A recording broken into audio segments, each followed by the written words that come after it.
Hello, students. We have already read the chapter where we learned about our body, right? Our internal and external organs, our sense organs, and also the ways to keep ourselves fit, right? हमने जो है इसमें अपने शरीर के external और internal organs के बारे में सीखा। हमने जो अपने सेंस ऑर्गन्स के बारे में सीखा, कैसे उनका ध्यान रखा जाए ये हमने सीखा, और साथ ही हमने जो है अपने शरीर को कैसे फिट रखा जाए इसके बारे में भी जो है हमने जाना है इस चैप्टर में।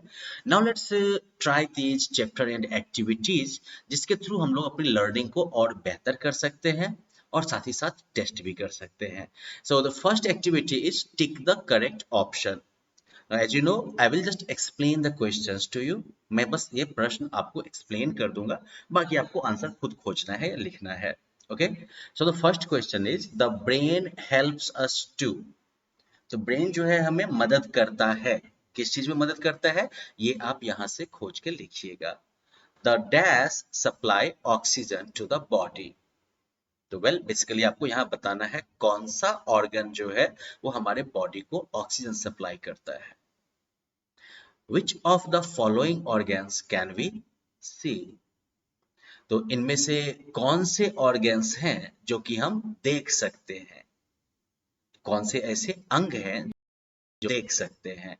तो चलिए इनमें से जो सबसे अच्छा लगे ऑप्शन वो आपको चूज करना है। Our eyes help us to. हमारी आंख मदद करते हैं, किस काम में मदद करते हैं वो काम आपको यहाँ से चूज करना है। We taste with our dash. तो हम जो है किस चीज से किसी चीज का स्वाद लेते हैं, किस अंग से, टंग, स्किन, हैंड, नोज, जिस किसी से भी हम स्वाद लेते हैं तो वो आपको पिक करना है। Now we are going to have some very short answer type questions. इन प्रश्नों का उत्तर आपको जो है एक या फिर दो शब्दों में देना है, वन और टू वर्ड्स में। Alright, name two external organs. तो दो दो एक्सटर्नल ऑर्गन्स का नाम आपको यहां पर लिखना है। Name two internal organs. तो क्वेश्चन नंबर 2 में आपको दो इंटरनल ऑर्गन्स का नाम लिखना है। Which internal organ helps us to breathe. कौन सा इंटरनल ऑर्गन है जो हमें सांस लेने में मदद करता है, उसका नाम यहां लिखना है। How many sense organs are there in our body. हमारे शरीर में कितने सेंस ऑर्गन्स हैं वो संख्या आपको बतानी है यहाँ पर। How many times should we brush our teeth daily. हर एक दिन कितनी बार हमें अपने दांतों को ब्रश करना चाहिए, यानी कि एक दिन में कितनी बार आपको ब्रश करना चाहिए। तो ये आंसर आपको लिखना है इस जगह पे। Alright, now let's try some short answer type questions. इनका आंसर आपको वन लाइन में लिखना है।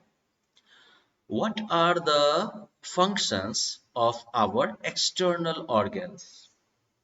हमारे external organs के क्या function हैं, उनके क्या काम हैं। Second is, how can we keep our organs in good condition? हम अपने अंगों को कैसे बढ़िया स्थिति में, good condition में रख सकते हैं। Third question, what is the function of the heart in our body? हमारे शरीर में हार्ट का फंक्शन क्या है। How should we keep our stomach healthy. हमें अपने पेट को कैसे स्वस्थ रखना चाहिए। Question number 5, which internal organ supply oxygen to the body. कौन सा इंटरनल ऑर्गन बॉडी को ऑक्सीजन सप्लाई करता है।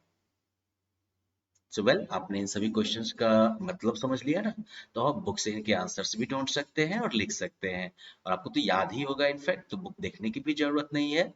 Now let's try these long answer type questions. Answer the following questions in 2 or 3 lines. यानी कि इन प्रश्नों का उत्तर जो है आपको 2 या 3 लाइन में देना है। Describe the functions of any two internal organs. याद है ना आपको, ब्रेन, हार्ट, लंग्स, ये सारे स्टोमक, ये चार हमारे इंटरनल ऑर्गन्स के बारे में आपने पढ़ा है ना अभी। तो इनमें से किसी दो इंटरनल ऑर्गन्स के फंक्शन को आपको बताना है, यानी कि उसके काम को बताना है आपको। Write down the functions of the 5 sense organs. 5 जो हमारे सेंस ऑर्गन्स हैं उनका फंक्शन बताइए, उनका काम बताइए। Question number 3, how should we take care of our sense organs. हमें जो है अपने सेंस ऑर्गन्स का कैसे ध्यान रखना चाहिए। Question number 4, what rules must we follow to keep ourselves fit and healthy.